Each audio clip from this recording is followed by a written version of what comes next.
You know, we hear the phrase human nature used constantly to justify, well, pretty much almost everything. Oh, yeah, constantly. Right, like someone hoards an obscene amount of wealth while other people are literally starving, and people just shrug and say, well, greed is just human nature. Yeah, or a society structurally enforces these really rigid class divides, and the excuse is always, well, humans are just hierarchical by nature. Exactly. But consider this.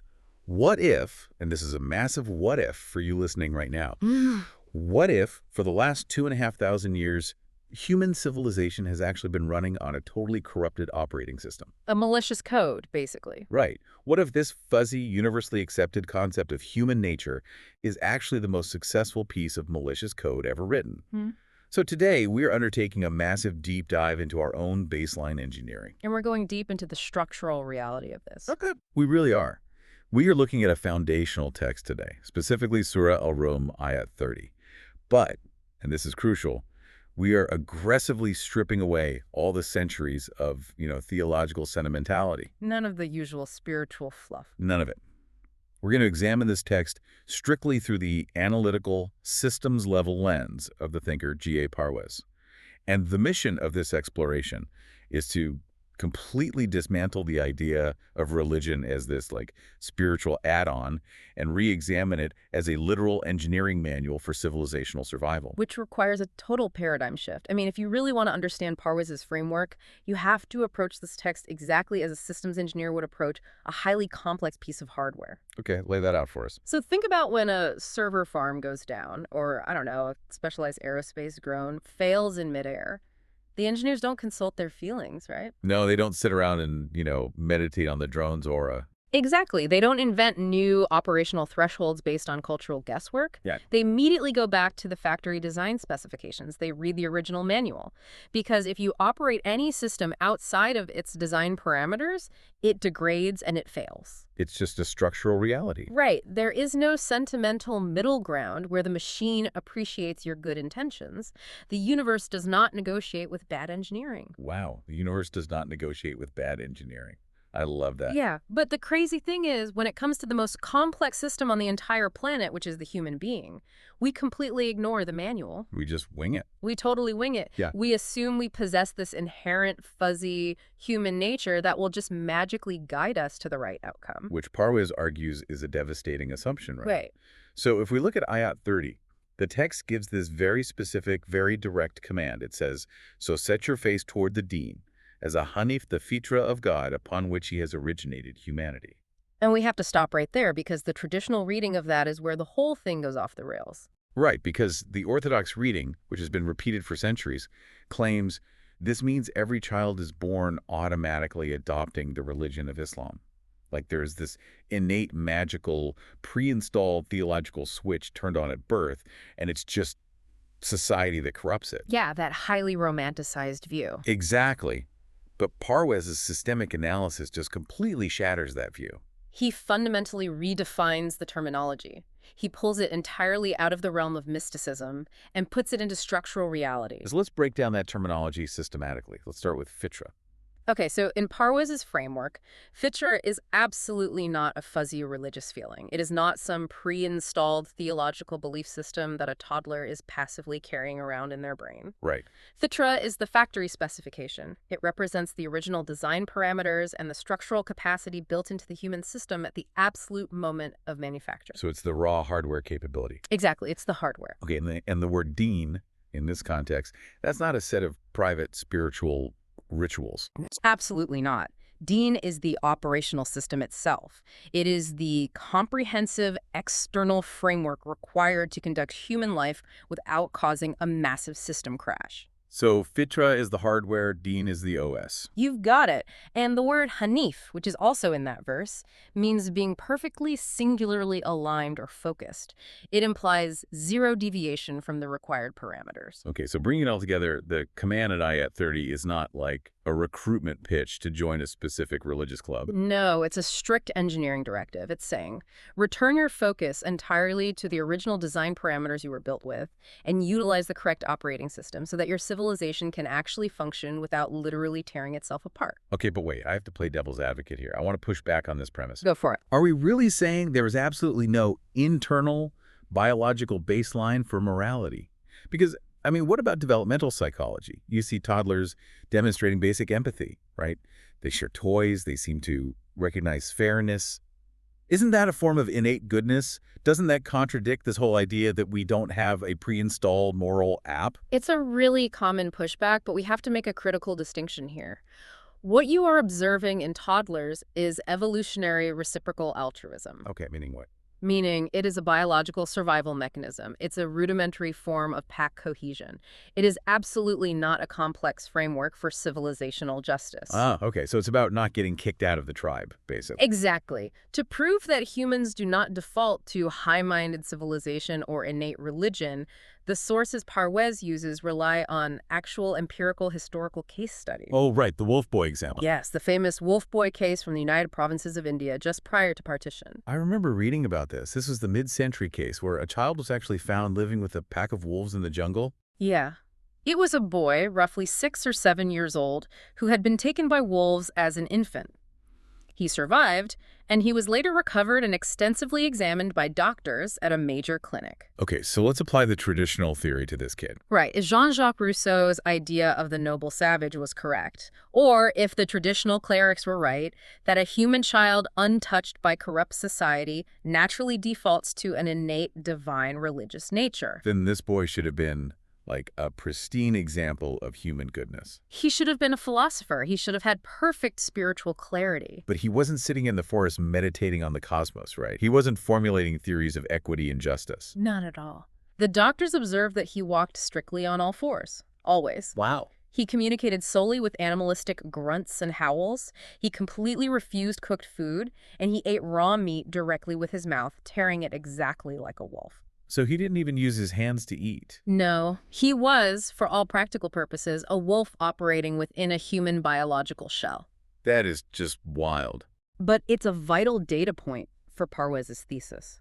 It proves definitively that without the correct external software, meaning the cultural programming, the linguistic parameters, the operational guidance, there is no magical internal religion that automatically activates. The hardware is just waiting for input. Yes, the human hardware is incredibly adaptable. It possesses boundless capacity, but without an operating system, it simply mimics whatever environment it is dropped into.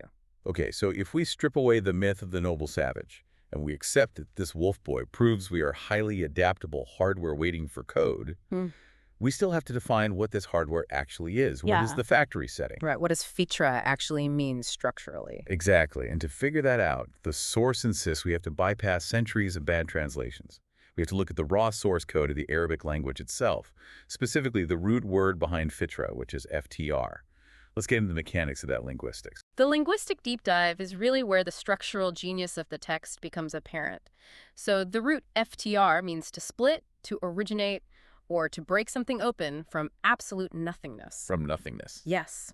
To give you a linguistic parallel, consider the Arabic word fador, which refers to the break of dawn. It is the sudden splitting of the darkness to originate light. It's an initiation of something totally unprecedented. So it's about establishing something that literally had no prior precedent. Exactly. And to understand the precision here, Parwez makes this highly technical distinction between FTR and another common Quranic root word, which is KHLQ. Okay, what's the difference? Well, KHLQ means to take existing material like clay, or raw biological mass, or existing data, and proportion it, mold it, or synthesize it into something new. Okay, so that's like an act of evolutionary shaping. You're working with stuff that's already there. Precisely. But FTR is the act of bringing a completely new paradigm from non-existence into existence. It is the establishment of the ultimate baseline. Wow, okay. Therefore, Fitratullah is the fundamental, unalterable design specification with which God originated the human paradigm.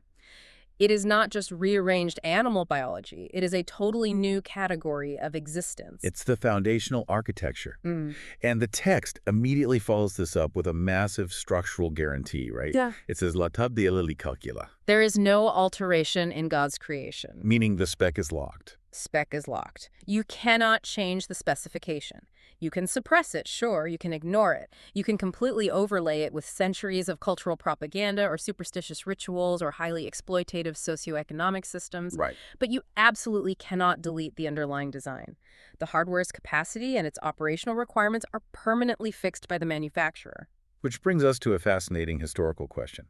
If the manual is this precise, if the linguistics are this mathematically clear, how did we lose the plot so entirely? But yeah, how did it get so corrupted? Right. And the source actually pinpoints a specific era where the manual became unreadable, and it acts as a massive cautionary tale for us about systemic corruption. It happened during the Abbasid period. Oh, yes. The Abbasid translation movement, I mean, think about it. It was this massive state-sponsored enterprise. The caliphate was expanding rapidly. They were integrating vast territories, and they needed to consolidate world knowledge. They're pulling in everything. Everything. They began translating massive volumes of Greek philosophy, Greek medicine, and administration into Arabic. But in this monumental effort, the translators made a critical, system-breaking error. A bug in the code. A massive bug, perhaps lacking the precise vocabulary, or maybe they were just overly influenced by the prestige of Greek thought. But they used the Arabic word fitra as a direct one-to-one translation for the Greek philosophical concept of physis. Which means nature. Exactly. It's like taking a highly specific term from quantum physics, let's say. Yeah. Quantum superposition, and decided to translate it using the outdated fuzzy vocabulary of medieval alchemy. That's a perfect analogy. The moment you swap the engineering concept of a design spec for the Greek philosophical assumption of a fixed nature, the entire user manual becomes a mythological text. It loses all functional utility. It was the exact moment the system crashed intellectually. Because the Greek concept of nature implies a fixed, unchangeable psychological and moral essence. Right, boys will be boys, that kind of thing. Yes. By mapping that onto fitra, they corrupted the systemic meaning of the Quran. They took a framework that described humans as having raw capacity requiring external guidance and turned it into a framework that assumed humans have built-in, unchangeable behaviors. But surely this wasn't just a linguistic accident that everyone just casually went along with. Right. I mean, why did societies, particularly the intellectual and ruling classes, so readily accept and defend this mistranslation for centuries? Oh, because the false concept of a fixed human nature is the ultimate tool for social control. It's highly convenient. It is the foundational architecture of oppression. This is where Parwez's sociological analysis gets intensely clarifying. Think about it for a second.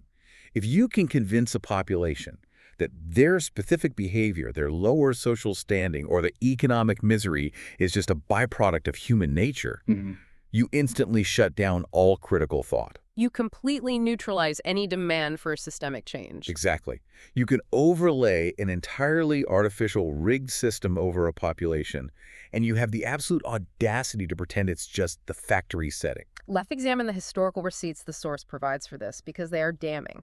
And let's start with the Greeks themselves, since they really popularized the concept. Aristotle. Aristotle, one of the foundational pillars of Western thought. He explicitly claimed that some men are slaves by nature. Slaves by nature. Yes. He argued that for a certain class of people, servitude was their innate biological and psychological setting. He even used this deeply manipulative analogy. He stated that freeing a natural slave would be like forcing a crooked foot into a straight shoe. It would be an unnatural act that would only cause the slave pain. How incredibly convenient for a society built entirely on a slave economy.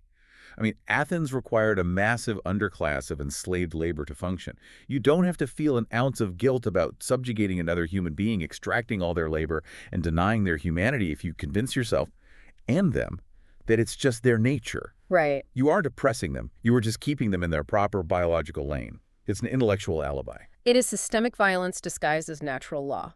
And this exact justification moves across geographies and across eras. The source provides a really deep analysis of the ancient caste system in the Indian subcontinent. Okay, let's look at that. Here, the societal division wasn't merely structural or economic, it was literally codified as divine nature. The mythos, which is rooted in texts like the Purusha Sukta, posited that society was a literal cosmic body. Right. So the Brahmins, the intellectual and priestly class, were born from the head of the deity. The Kshatriyas, the warriors and rulers, came from the arms. The Vaishyas, the merchants, from the thighs. And the Shudras, the laborers, from the feet. So you have a perfectly self-serving biological map that justifies brutal generational segregation. If you are born a Shudra, your absolute destitution, the fact that you are forced into the most degrading labor, the fact that you are literally considered untouchable by higher castes, none of that is the result of a corrupt elite hoarding resources and monopolizing power. No, of course not. No, it's just your divine nature because you come from the feet of the cosmic body. And the most insidious part of this framework is that if it is nature, it cannot and must not be changed. Right. Any attempt at social mobility, any demand for equity, or any revolution is immediately framed not as a political dispute, but as an unnatural, blasphemous rebellion against the cosmos itself. Wow. It turns the oppressed into active participants in their own subjugation because they Yeah. truly believe fighting the system means fighting reality. So Parwes is arguing that this isn't just ancient history.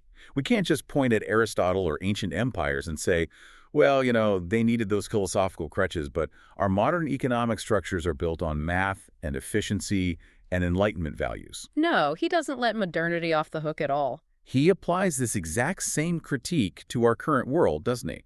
And to be completely clear to you listening, we are strictly presenting Parwes's socio-economic analysis here.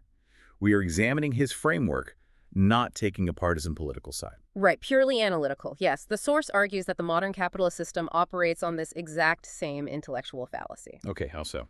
Parwes's analysis points out that classical economic theory fundamentally relies on the concept of homo economicus, the rational, purely self-interested maximizer. Right, that's the baseline assumption of the models. Exactly. The capitalist framework justifies the aggressive hoarding of wealth, endless accumulation, and the structural exploitation of labor by claiming that it is simply human nature to be ruthlessly self-possessing. The underlying argument is that humans are innately competitive, greedy, and selfish. Therefore, an economic system that rewards endless accumulation is simply the most efficient way to align with our natural biological state. Think about how deeply embedded that script is today. I mean, you hear it constantly. That's just human nature, is used as a blanket excuse for a fundamentally broken, inequitable system. All the time. If the economic system is structurally engineered to benefit a microscopic fraction of the population while exhausting, exploiting, and bankrupting the rest, calling that outcome nature is the perfect alibi for the engineers who rigged the economy.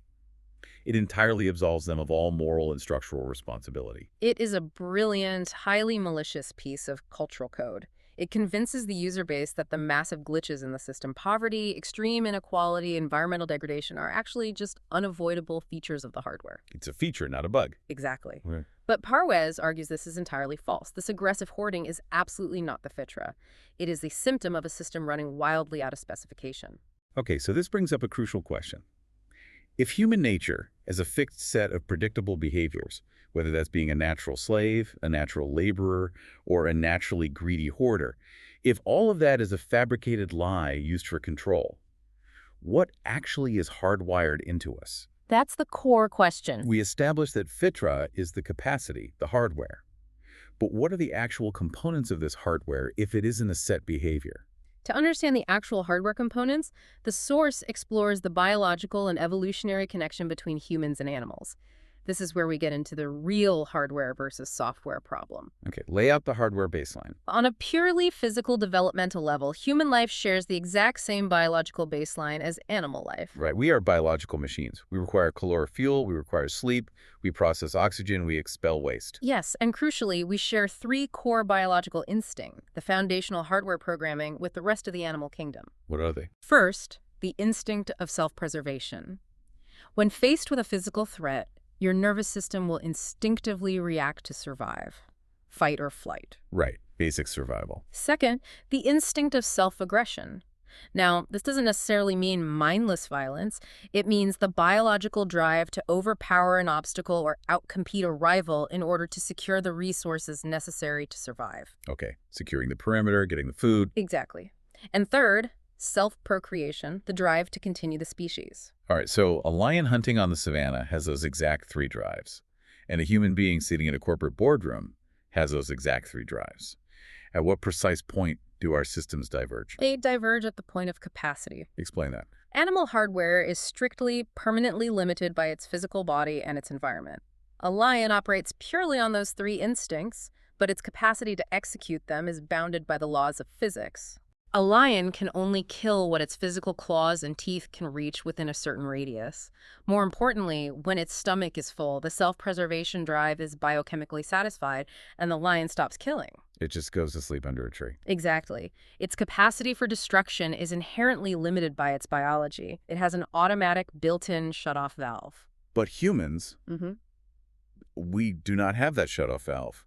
We possess what the source refers to as the limitless intellect, or the cognitive spark.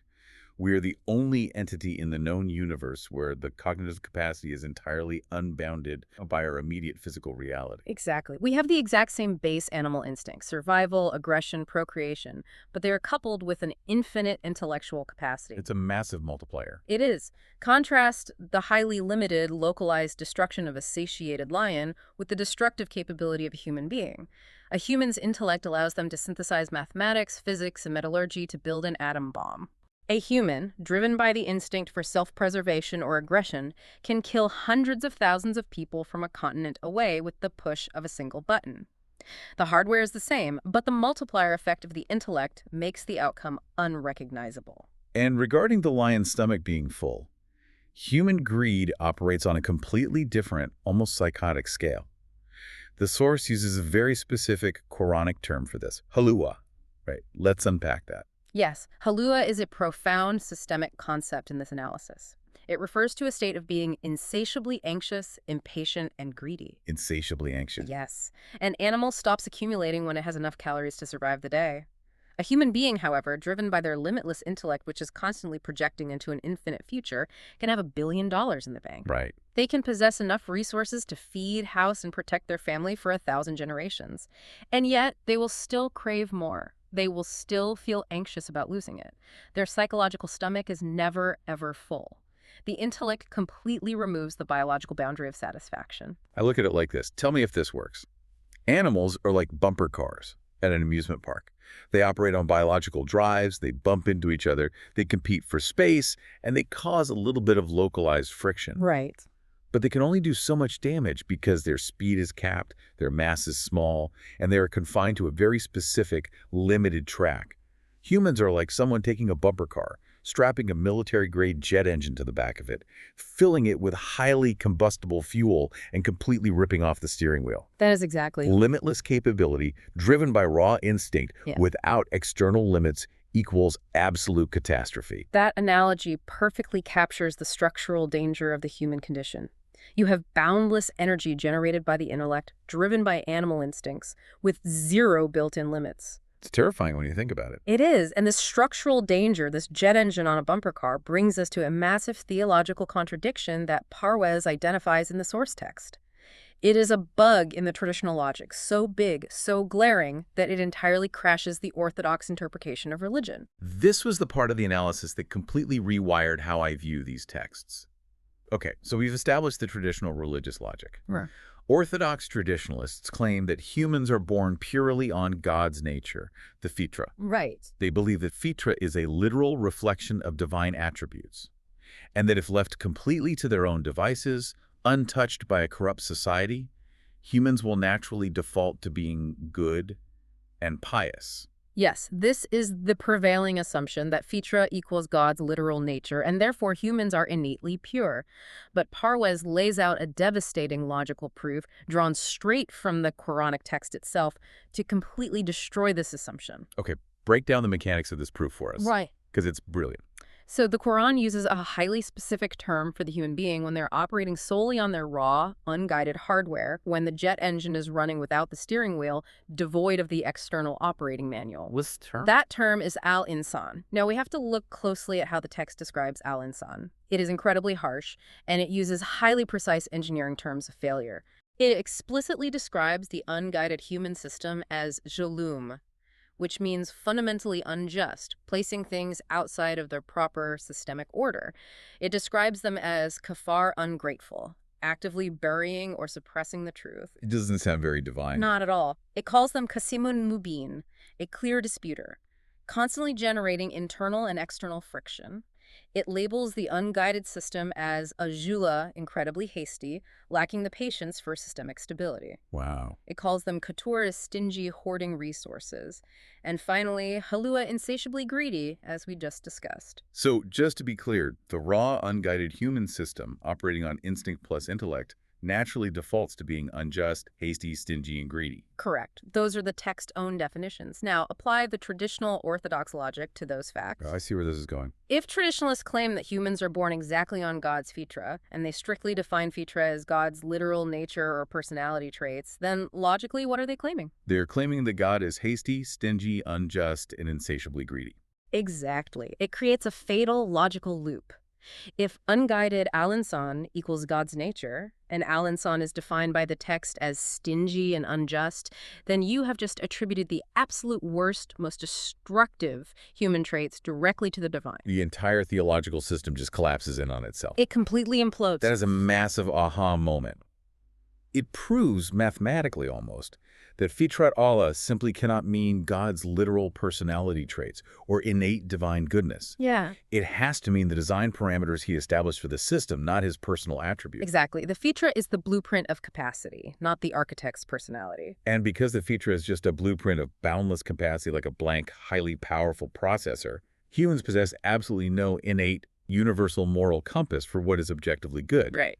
Without an external operating manual, which the text calls the Deen, humans simply use their massive intellect to invent their own relative, localized, and often highly destructive values to justify satisfying their base instincts. The source gives some incredible, highly contrasting examples of this relativity of human-invented morality. Because if human nature inherently knew what was good, everyone would arrive at the exact same conclusion independently. But they don't. No, they arrive at wildly different conclusions. Yes. Let's look at the Jains. The Jains of India represent one extreme of human-invented morality. For a devout Jain, the absolute highest good, the absolute peak of moral virtue, is the preservation of all biological life, taken to a staggering extreme. Right. They will gently sweep the path in front of them so they don't step on a single ant. They will wear fine mesh masks over their mouths so they don't accidentally inhale and kill microscopic airborne bugs. So their human intellect has constructed a moral framework where absolute, uncompromising nonviolence is the ultimate virtue. Yes. And then, on the exact opposite end of the human spectrum, utilizing the exact same biological hardware, the source brings up the ancient thugs of India. The thuggy cults. Yes. For them, the moral framework was entirely inverted. Murdering innocent travelers on the road in the name of the goddess Kali was not considered a crime. It was considered an absolute religious good. It was their highest virtue. Wow. A young man in that society wasn't considered virtuous, wasn't considered a good man until he had successfully committed murder. It's just staggering. Both the devout Jain and the thuggy assassin are human beings. Both are operating on their raw, unguided hardware, yet their internal compasses point in entirely opposite, mutually exclusive directions. Exactly. And we don't even need to look at ancient cults or extreme religious sects to see this. The source points out modern political structure, specifically my country, right or wrong, patriotism. Oh, nationalism is perhaps the most perfect modern example of relative morality. How so? Under the framework of hypernationalism, slaughtering people across an invisible, human-drawn border is considered heroic, noble, and objectively good. You literally get a medal for it. Right. But doing the exact same physical action, killing a human being within your own border, is considered murder, a horrific crime, and objectively evil.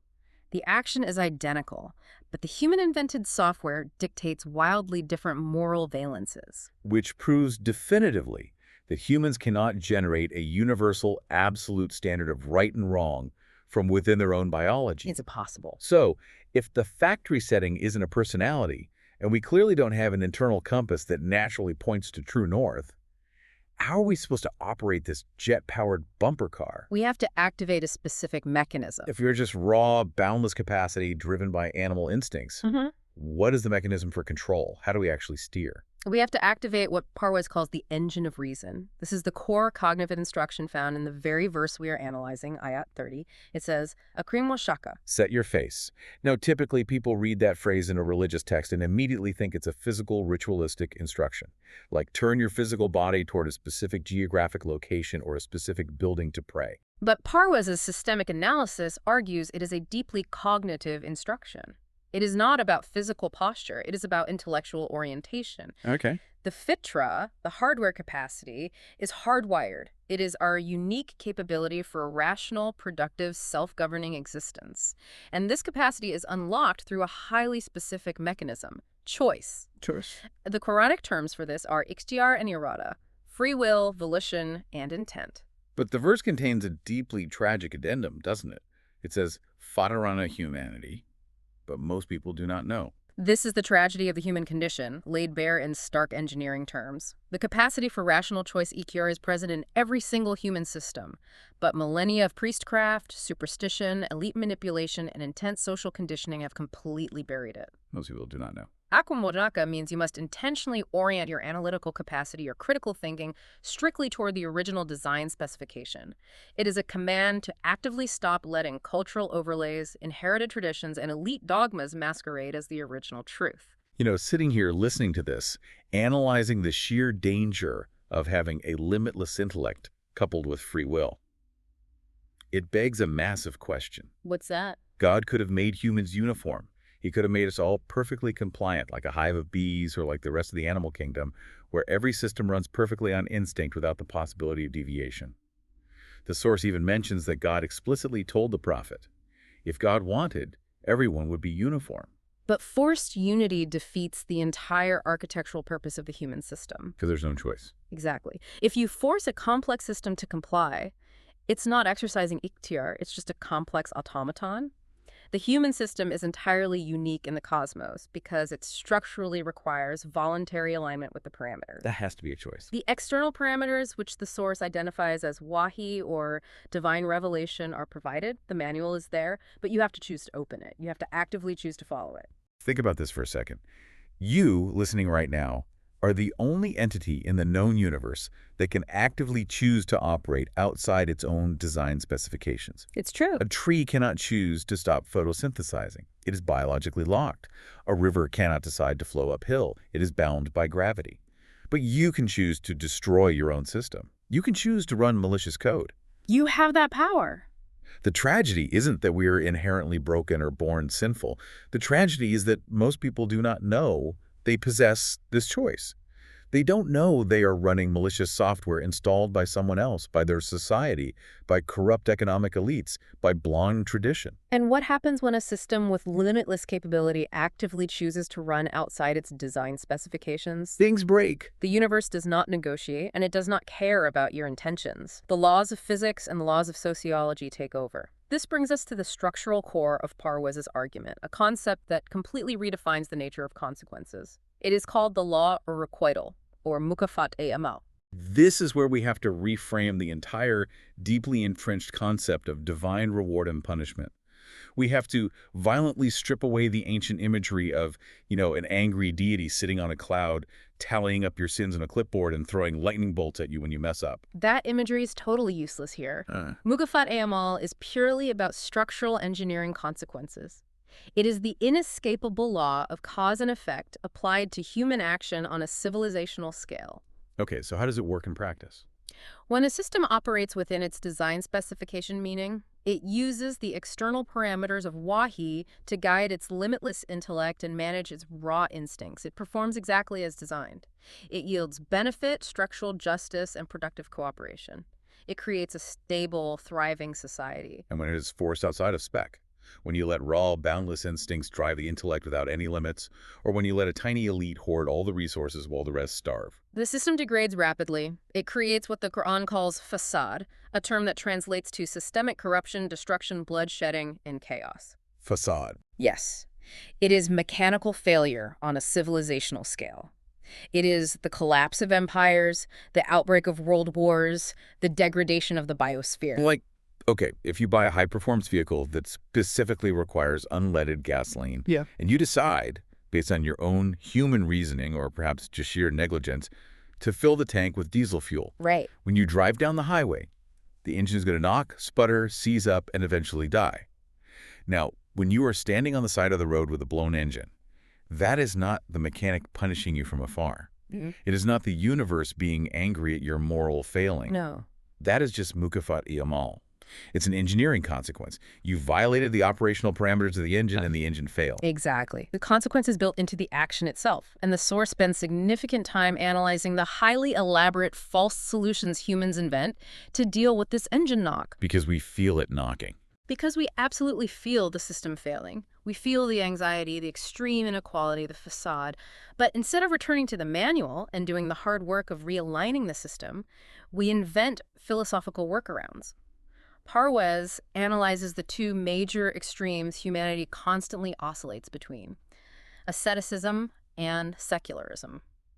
Let's start with asceticism, or mysticism, what the source refers to, in its cultural context, as certain pervasive forms of Sufism. Asceticism is an interesting failure because it correctly identifies the problem. It looks at human history and realizes that unchecked human instincts, greed, lust for power, aggression, cause massive destruction. Okay, so their diagnosis is correct. But its solution is fatal. It tries to solve the problem by killing the ego or annihilating the base instincts entirely, a practice culturally called nafs-kushi. Right. It tells you to suppress your biological drives, withdraw from the world, don't engage in economics, don't accumulate anything, deny your physical reality, starve yourself. But going back to our engine analogy, that's like trying to fix an engine that is running too hot by simply ripping out the fuel line. You cannot turn off the hardware while the machine is running.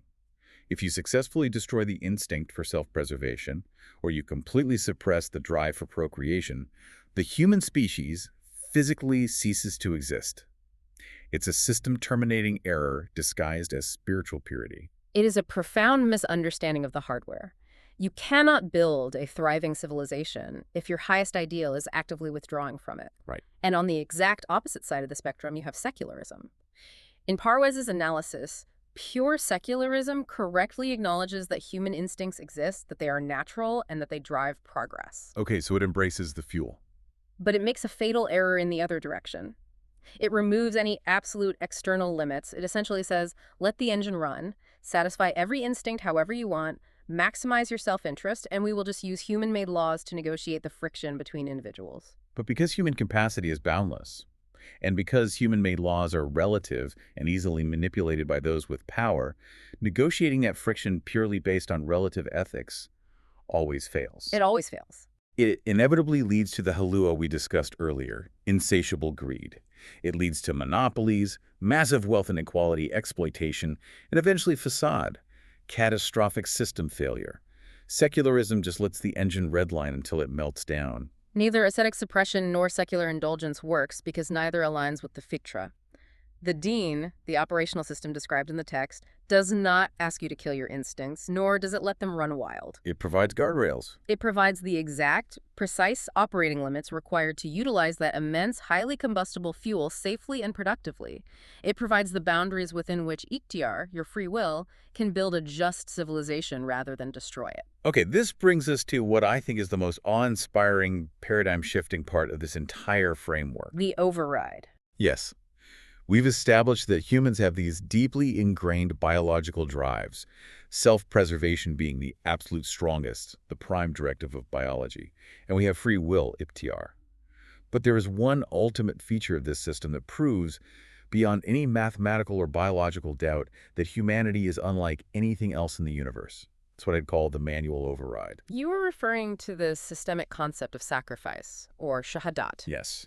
We talked about how an animal is biologically bound by self-preservation.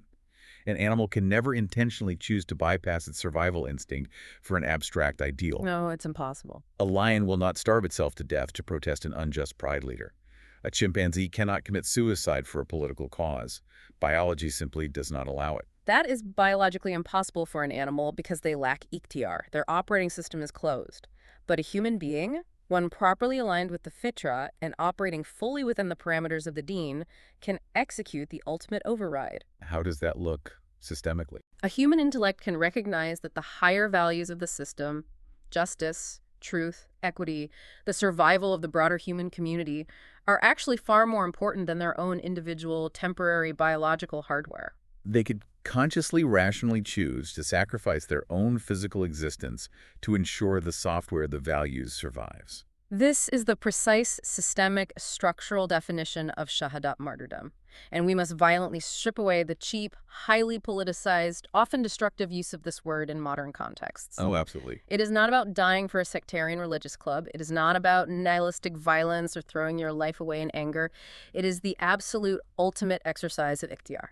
It is the highest possible manifestation of human choice. It's breathtaking when you frame it purely as a systems mechanism. An animal's highest, inescapable priority is preserving its own hardware.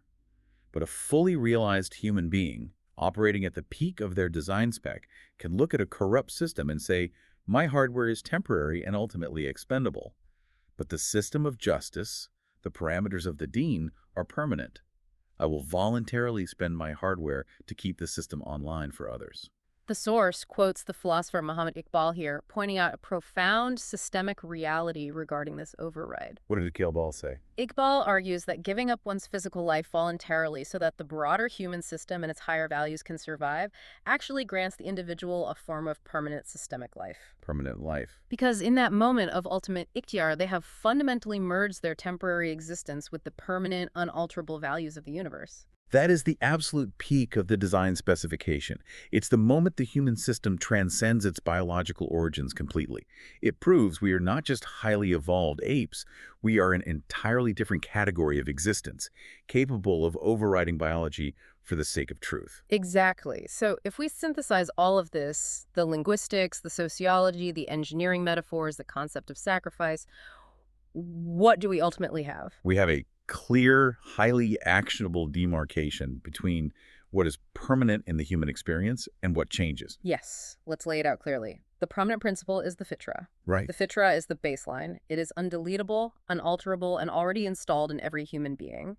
It is not a fixed set of behaviors, it is not an innate religion, and it is certainly not an excuse for greed or oppression. It is our capacity for boundless choice, intellect, and rational action. And because that capacity is boundless, it permanently requires an absolute external operating manual, the Deen, to prevent the system from tearing itself apart. Yeah. That is the permanent, unyielding engineering fact of human nature. And the change. Yeah. The variable. Yeah. The change is the endless, exhausting, often bloody parade of cultural overlays that humanity keeps inventing. Tribalism, Nationalism, caste systems, religious formalism, pure, unchecked consumerism.